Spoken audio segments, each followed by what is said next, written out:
Si Roger daw wala pa sa simbahan.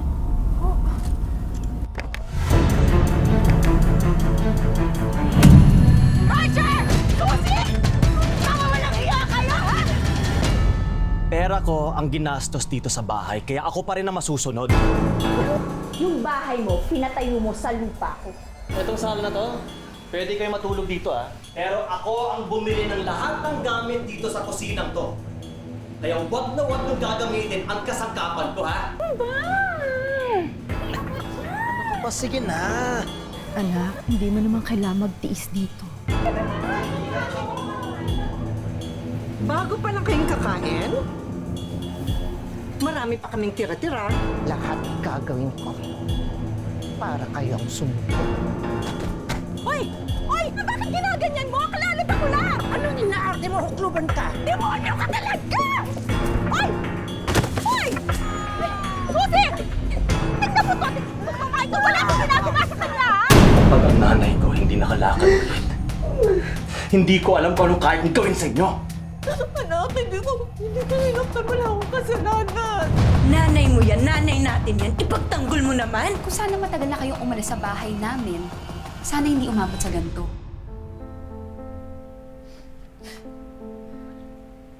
Kap, ito kasing kapatid ko, sinaniba ng kademonyuhan. Nakita niya naman yung buong pangyayari. Kap, ang nakita ko ho, yung nanay ko ang tumulak sa biyanan ko. Hindi totoo yan. Nanay ko po ang may kasalanan. Wala akong kasalanan. Talaga? Hindi ko siya sinaktan. Grabe na pinagdaanan ng nanay ko. Turog yung balakang niya. Nangangani dahil hindi makalakad, sabay kami pang bibigyan ng ganito kahihiyan. Dahil si Sita ang injured, responsibilidad nyo. Elena, Linda, ang pagpapagamot. Hindi kita sinaktan, Tita. Alam mo yan. Pero kung hindi, pwede nating iakyat ang kaso sa presinto. Magkano ba ang daños perwisyo? 70,000 na po yung bill namin sa ospital po.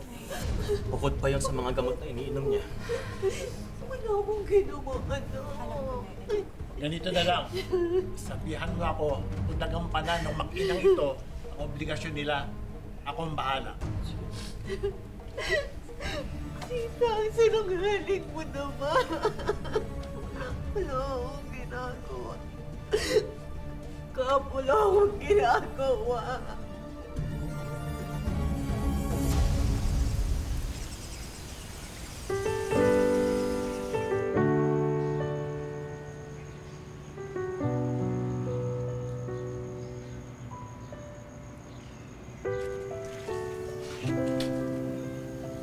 Anak, patawarin mo ako, ha? Ang laki ng gulong dinala ko sa'yo. Hindi ko sinasadya. Nay, ano ka pa? Alam naman natin na sila yung punot dulo ng lahat ng to eh. Alam mo na, tama ka. Dapat siguro umalis na tayo sa bahay kasi hindi naman tayo mananalo sa kanila eh. Pag umalis tayo, parang sinabi na natin na sige, hayaan mo nang manalo ang kasamaan.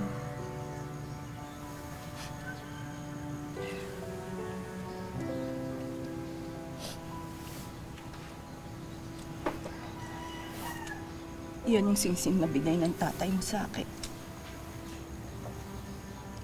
Ibenta mo. Pero hindi tayo lalayas. Lalaban tayo.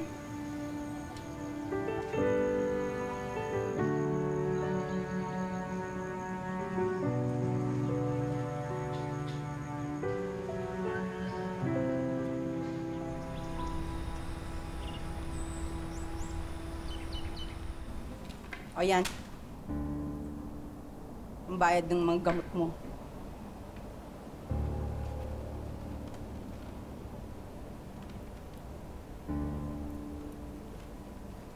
Kulang to. Ginagawan ko pa ng paraan. Yung iba na kailangan kong bayaran sa'yo. Dapat lang. Dahil kung hindi, sa kulungan ka babagsak.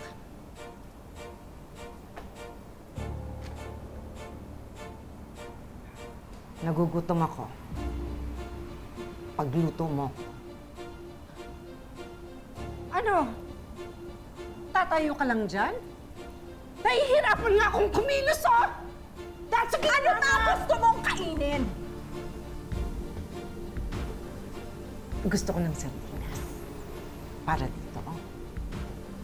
Nasaan na sardinas? Ayun! Sa istante.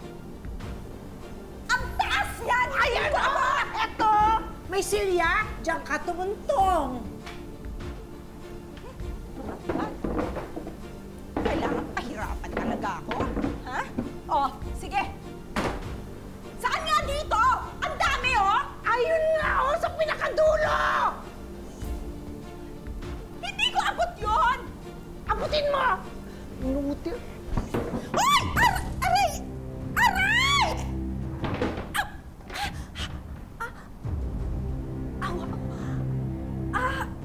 Aray! Ang sakit mo na! Hindi na ako makakapagpigil sa'yo, ah! Sumusobra! Napapatulan na talaga! Magsama ka! Anak! Tama na! Sobra na nga na! Sobra na! Tama na, Nay! Tama na! Nay! Tama na! Ano na nangyayari? Tigil sa'yo! Hindi ako ang nanay ko! Tama na! Ay! Tama na! Sige! Tatapusin ko na to! Anak! Anak! Paulit-ulit yung ginagawang impyerno yung buhay namin ng nanay ko, ah! Anak! Anak! Gusto mong mamatay? Sige! Anak! Sige! Tuloy mo kung gusto mong tumira sa kulungan! Bitiwan mo yan!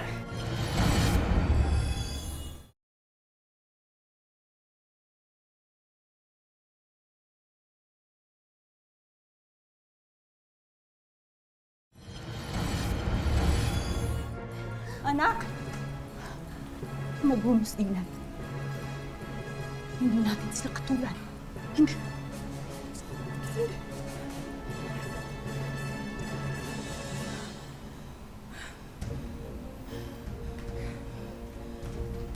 Sige. Umpisa pa lang alam ko na masikip na tayo dito sa bahay na to eh. Kaya gagawa ko ng paraan para mapalayas kayong lahat sa lupain ko.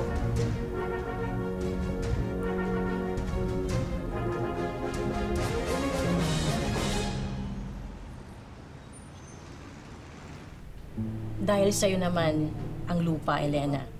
At doon sa nakatayong bahay na yon, kung saan kayo nag-aagawan, ang maaari nating gawin ay mag-file ng ejectment case. Ejectment case po? Ano pong ibig sabihin nun? Kung mababayaran nyo sina Roger sa lahat ng mga nagastos niya sa pagpapatayo ng bahay, required siya na tanggapin ng pera at i-award sa inyo ng korte ang karapatan nyo sa bahay. Yun nga po, attorney, kasi wala pa po talaga kaming sapat na pera eh. Oo nga po. Huwag kayong mag-alala, pwede ko kayong matulungan dyan. Dahil meron akong kakilalang lending company na pwede kayong manghiram. Pwede kayong mag-apply ng loan doon. Attorney, maraming salamat po talaga ha. Salamat po. Makukuha na natin yung bahay.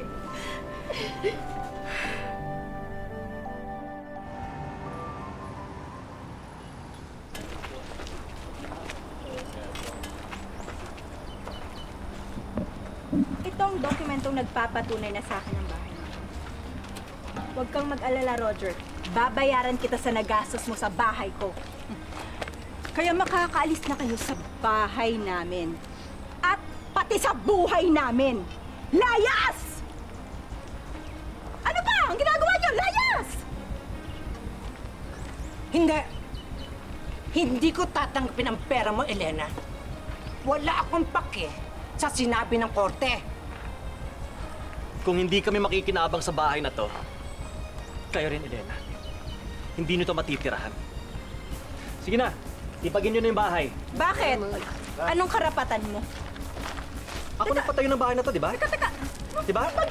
Ibig sabihin, may karapatan din akong gibain to. Uy! Pero huwag kayong mag-alala mag-ina. Iiwan ko yung kulungan ng aso para sa inyong dalawa. Bastos Sige ka na, talaga! sa akin nyo na yan! Oy! Nay! Teka, sandali! Ang dami! Nay, wag na po, Nay. Okay na po. Sige lang, Wag na kuya. sila! Nay! Nay! Nay! Nay! Alaala ng tatay mo yan! Sa loob, Pilabas nyo na. Sa akin yun yung bahay. Sige na. Maawa naman kayo! Baka alakalan ang asawa ko yan! Marami kami gamit na importante dyan! Kuya, huwag naman Sige lang, kuya. Ano ba? Alakalan ng tatay mo yan! Nay! Nay! Nay! Nay! Nay, okay ka lang? Ha? Nay! Nay! Sagad talaga sa buto yung kasamaan niyo lahat! O, sige na! Himain niyo na! Himain niyo na! Tama na!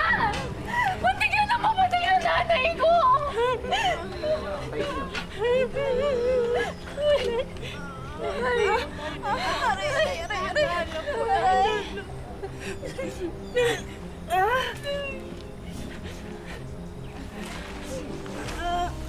Talaga, Susie? Ngayon ka pa talaga na konsensya? Pagkatapos mo kampihan yung mga demonyong yan? Sige! Ngayon mamili ka! Kami ni nanay o sila! Sige, Susi. Oh. Sige, mamili ka.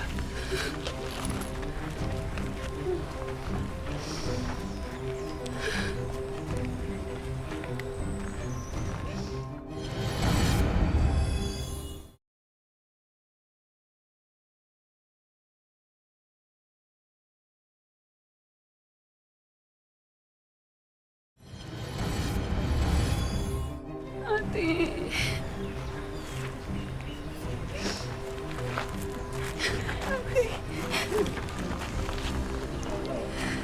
Sorry. Sorry. Sorry, mahal ko si Roger.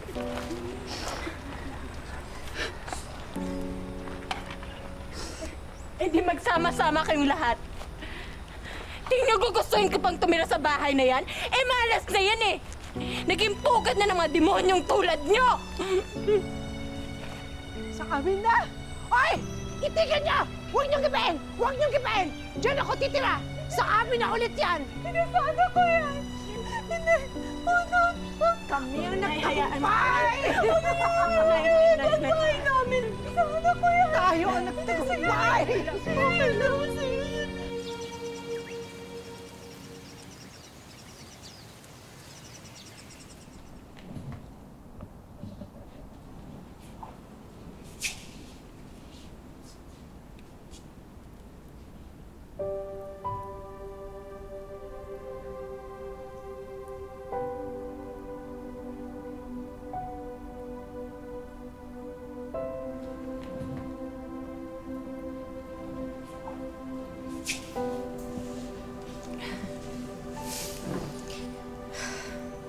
Alam mo na si Susie naman yung pumili ng buhay niya ngayon. Pero kung babalik siya sa atin, tanggapin ko siya, Nay. Ay, Nay. Ako na ba? Tulungan ko na po.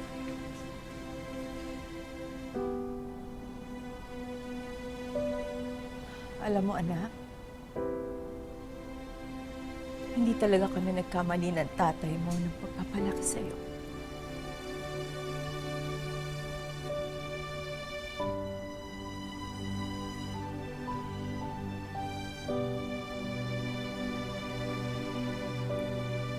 Miss na miss ko na si Susie, Nay.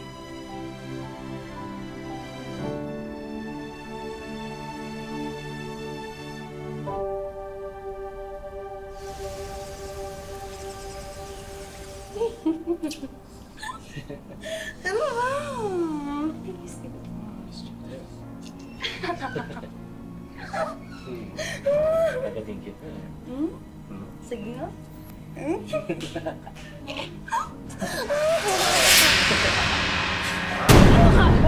Bitiwan mo! Bitawan mo ako! Ano ba? Sino to? Susi! Sino to? Akala ko mamaya ka pa. Kabilin-bilinan ko, di ba? Na huwag kayong magpapahuli. Kasi... Ayok ka! Hindi ka pa nakontento sa akin! Ba't di mo kasi aminin, ha? Simula nung itinakwil ka ng nanay at ate mo, iniwasan mo pati ako rin!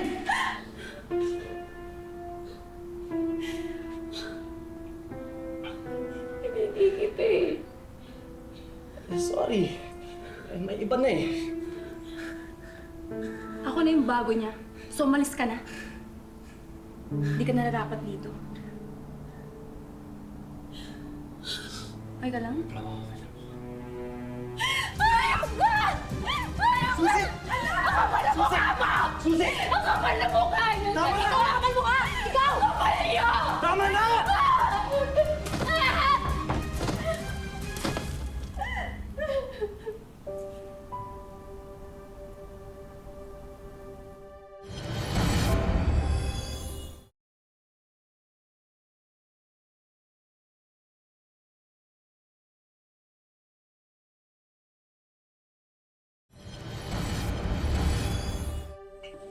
Kailangan mo ba ng tulong, anak? Ay, tikman mo siya. Mukhang masarap yan ah. Oo nga eh. Ay, kumuha ka plato, kain mo. Ay, sige.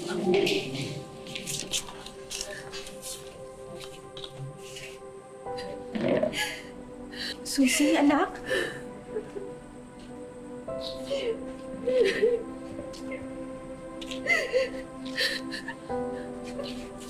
Bakit, anak? Anong nangyari sa'yo? Si Roger po. Anong ginawa ni Roger sa'yo?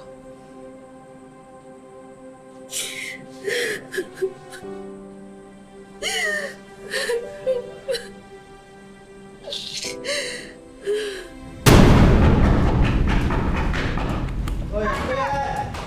Ilang! Dito na ako ng kayo? Ayan. Roger!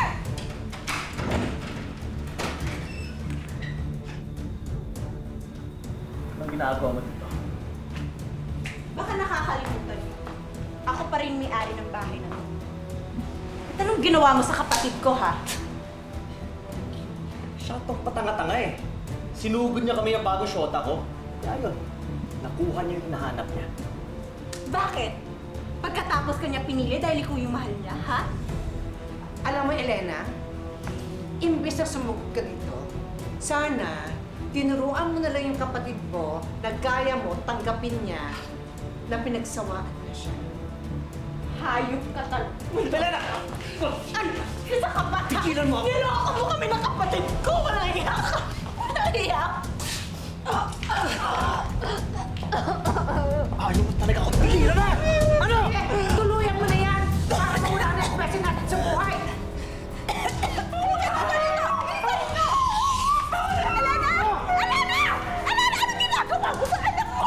Hoy! Tigilan mo yan! Buti mabubutukan kita! Pagiging ka! Nakakamit na ako papatog sa babae! Ngayon, mag-fiesta ka ngayon! Mag-fiesta sa ulungan! Ayan! Ayan na! Ayan na! Sa presinto ka na lang magpaliwanag! Ah! Wala kayo sa pinagkuhan niya na hayop na yan!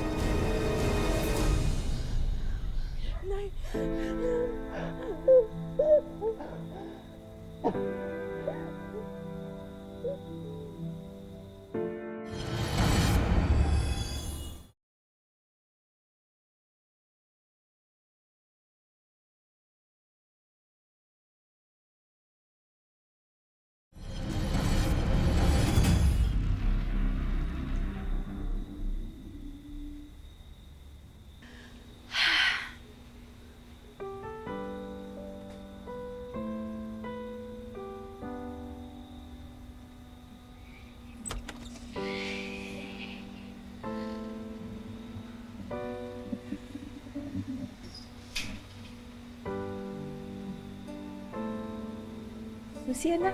Halika.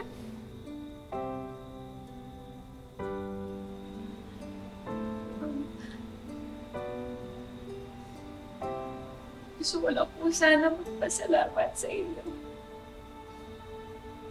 Dahil sa kabila ng nagawa ko, napatawad mo pa rin ako. Tinanggap niyo pa rin ako.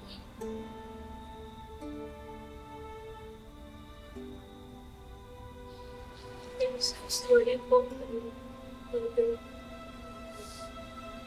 Susi, ano ka ba? Kaya nga tayo nandito, di ba? Para nagsimula muli.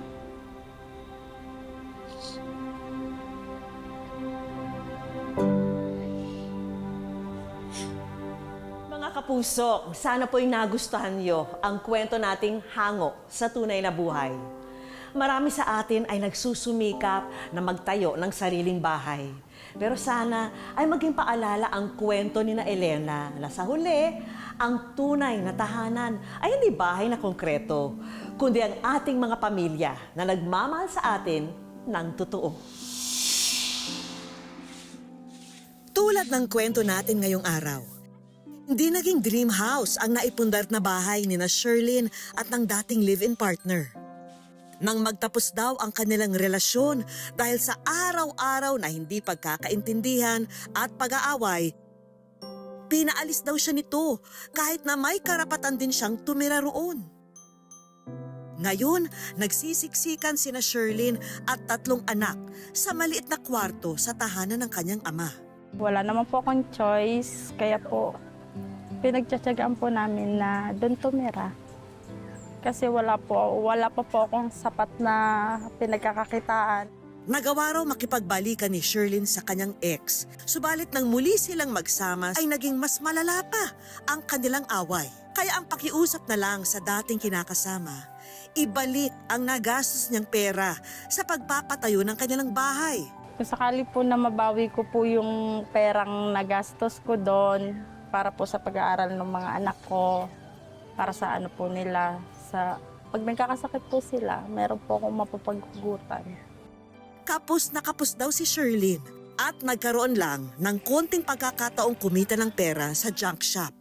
Kasi mahirap po talaga. Sobra po. Nasa 200 plus, 300, ganun lang po. Depende po sa kung anong meron yung junk shop. Pinagkakasya po. Kailangan po pagkasyahin. Magkaroon po ng, kahit naman po simple lang, pero yung makakaraos po sa buhay, yung mapagtapos po yung mga anak ko, lahat. Yun lang po yung tangi ko po. Yun lang po may bibigay ko para sa mga anak ko eh. Isang simpleng araw lang na trabaho ito para kay Sherlyn. Pero ang hindi niya alam, may magandang balita na palang naghihintay para sa kanya. Ilalagay po dito, si Jumbo. Yung takip po isi-separate. Ano po. Tapos hanggat po yan, mapuno po yung Jumbo. Ganyan po ginagawa ko araw-araw. Habang nagbabalat si Sherlyn ng mga kalakal, parang may napansin siyang kakaiba sa mga botelya ng plastic. Ano kaya ang nakasulat? Makabasa nga. Ikaw ay nasa wish ko lang. Ay, thank you. Thank you po. Tama ka, Sherlyn, sa nabasa mo. Ikaw ngayon ang mapalad naming mapagbibigyan ng mga sorpresa. Maraming salamat po, Mama. Hindi ko po ina-expect na wish ko lang po yung mag-interview po sa akin. Sobrang saya po. Matutulungan po yung kami po, mag-iina.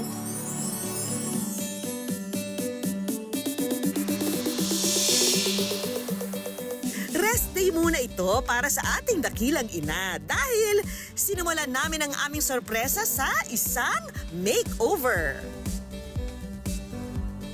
At pampering treat. Matapos mag-relax ni Sherlyn, ito naman ang nag-aabang sa kanya.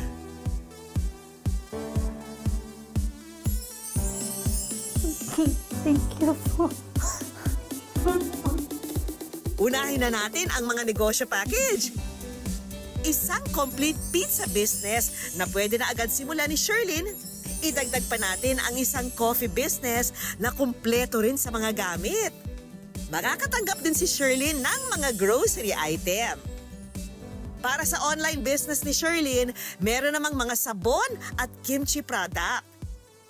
Siyempre, hindi ba kukumpleto ang online business kung walang Cellphone. Sagot na namin ang bagong cellphone ni Sherlyn. May kasama na rin itong 1-month free load voucher. Masaya lang po.